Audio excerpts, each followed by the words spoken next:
Something I really enjoy doing is actually getting in my truck and taking long drives places. Actually, where I live, pretty much anywhere you want to go involves a long drive.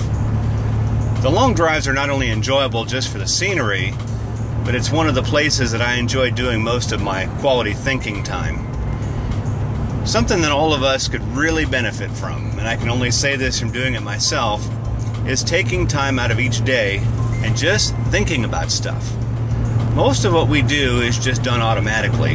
You've probably taken a drive home from work and you get home and you think, wow, I don't remember the ride home at all. Most of what we do tends to be on autopilot. And yet being deliberate about your time to think can actually benefit you. Doing what I do for a living and trying to think about new creative ways to help clients and customers, you really do have to sit back and process.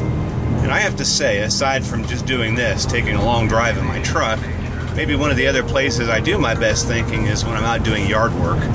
One of the new tools that I've been using in one of my workshops now, a great prioritization tool, I actually thought about it when I was out blowing leaves. And it's a time I can be out with no music, no distraction, just the noise of the blower or the noise of the engine, and just letting my mind kind of go.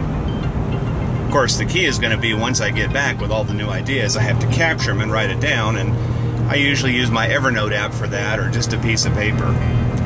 So this week, if you haven't already done so, start making some plans for some dedicated thinking time. And I'd recommend you do this in a zone that is just the most conducive for you for good thinking. It might be somewhere quiet. I know people that do some of their best thinking sitting at a Starbucks where there's noise and distractions around them.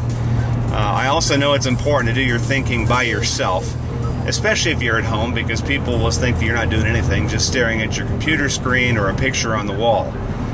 But if you spend some dedicated time to just thinking about situations, you'll be amazed at how your brain starts to engage and you start to crave that thinking time. A little bit like if you start an exercise program. It's not easy at first, but as soon as you start to get the hang of it and it becomes a habit, you actually start really needing it. Now, whatever time of the day is the best for you, that's for you to decide. Maybe your thinking time's going to be early in the morning.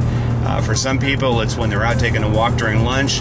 It might be, if you're a night owl, sometime in the evening, although usually when I take time to think in the evening, I find myself falling asleep. Our brains are wired for activity, and our lives are really going to be successful to the extent we can tie them into our brain's activity. So if you're not going through the mental exercises of thinking, you're really shortchanging yourself, you're shortchanging your body, and I can promise you're shortchanging your career. So this week, think about how you can take some time to think about what we talked about. Taking time to think is one of the best uses of your time that you'll ever have.